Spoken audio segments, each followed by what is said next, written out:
Why, hello there. What's crack-a-lackin', lads? How are you keeping? Good on there. Anyway, haven't touched base in a week or so. Well, a couple of weeks. I wanted to let the Jota thing kind of fizzle out a bit. I didn't do any watch-alongs. I didn't do any shows really, or any videos. And plus, I'm moving house. So we're currently in the process of selling, and we've already got the new house sorted. Which I will be building a full studio bar kind of thing out the side of the house. So that should be good over the next season or so. It'll definitely be ready for, hopefully by next summer, that everything will be done. Oh, geez, I would love if it was done by Christmas. That'd be great. But yeah, so I'll be doing that, and I'll be bringing in live guests around the table and stuff. So the show for the kitmen is going to take off something big, I hope. In that realm, it'll all be different fans from different fan bases. I don't want it to be too much Liverpool. It'll probably be me and one more Liverpool fan per show, and then the rest will be United or Arsenal or Spurs or Chelsea or whoever else wants to get involved. Anyway, outside that, this Hugo Ekitike news is good, I think. Really good player. Kind of reminds me of Nicholas Anelka and a little bit of Henry roll into one, like with the stylisation of being able to move with the ball at his feet, and the stature and the fluidity of Anelka. That's the best way I can kind of probably describe him. Am I disappointed about the Isak news? I don't know. I mean, Ekitike is younger. If you're telling me in this window that we get Rodrygo and Ekitike for the same money that we're going to spend on Isak, I would take that in a heartbeat. Now, we might lose Diaz in the process, but every season so far, regardless, Rodrygo's numbers has been by far better than Diaz's over a season or so. So, lots of 30 plus GAs, whereas even the first couple of seasons with Diaz, he was only down around the 18. Or the likes of that. I think it's only in the last 2 seasons or so that Diaz got within 2 or 3 GA of Ekitike. Of Rodrygo, my bad. So that's good. With regards, any more signings coming in from that? Obviously, you've seen me talking on different platforms, and especially as well recently on Copon, we were talking about Believe. He would have been a great signing to bring in, but nobody seems to be kind of touting him, or Brighton have just probably shut down any options for sale for him, maybe. Only just kind of been there recently.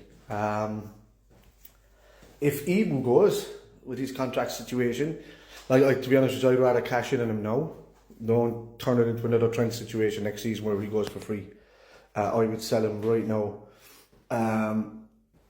if that was the case, and then just get somebody in straight away. You have Big Joey Gomez there, that's always been a loyal kind of player within the squad. He's stepped up most of it. I think he's only had like one bad season really, and the injuries that he had were major injuries, like broken legs and stuff, that have kept him out. He never really had niggling injuries until maybe the last season or so. But that was recurring from getting the broken leg, the areas around that area. So he wasn't kind of injury prone before that. A lot of people said he was, he never was. Sterling broke his leg that time, and then that one with Ben Mee, was it? That did it from then. That was the main one that kind of caused all of these kind of downfalls, or little stopgaps for him. Anyway, but look, we have plenty of players to go out. Nunez has been touted out to Napoli mostly, but now apparently Barcelona are getting involved, and Newcastle have had an interest, and it might actually be viable for Newcastle to go for Darwin now, since they didn't get Ekitike, and they might want to do a deal with Liverpool, but and get him for slightly cheaper than what they would have spent on Ekitike, which is going to be around the £80 million mark. Probably get Darwin for 70, and Liverpool won't want to sell to a rival unless it's big money. So they kind of rather he went outside. In that light, Luis Diaz has been touted to Bayern Munich, who are his closest suitors, but Barcelona are still kind of getting involved in that situation, and kind of wanting to keep tabs on him, really. So I just think if we do get Rodrygo in, as much as I love Diaz, he will be an upgrade. younger as well. Ekitike would be, I think him and Wirtz up front, playing off of each other, could be a wonderful partnership to keep an eye on.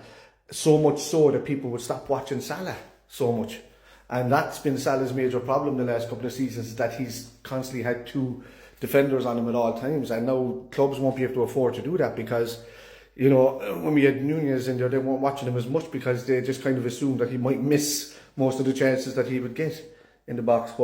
But he would always pick up really good positions, because I like Darwin. I just think he's been unlucky with finishing, really. I think he's been eager. I think his work rate is great.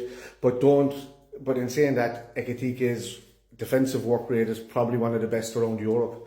So if you haven't looked that up yet, have a look. His defensive output is very, very good. Kind of reminds you of Bobby back in the day. So if we get anywhere near the level of player that Bobby was for us, but plus more goals, we'll take that in a heartbeat. Especially Rodrygo on that side, kind of battling with Gakpo for positions. Gakpo can also come in and play in the centre when needs be, and we've Curtis Jones backing up McAllister.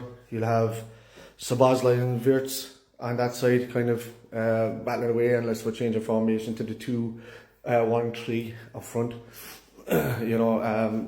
Gravenberch has solidified how much of a good player he actually is within the squad, and what a surprise and what a revelation he's been over the last season or so. But we all saw that at Ajax. All of us were really, really big fans of Gravenberch, and any Liverpool fan that I came across back in the day would always say, "Oh, geez, I'd love to get a hold of Gravenberch, because he'll always kind of come deep and win the ball for you, and then attack forward." And people were even talking about him in a kind of a Bobby stance back in the day, but how little we knew he'd be. And Endo with a good backup. There's a lot to be hopeful for the season, lads. I'm just saying that if we do get Ekitike in the door and Rodrygo, I do fear for a lot of our teams, and I'm not being biased in this. If I see that there's an issue within our squad, I'll call it straight away.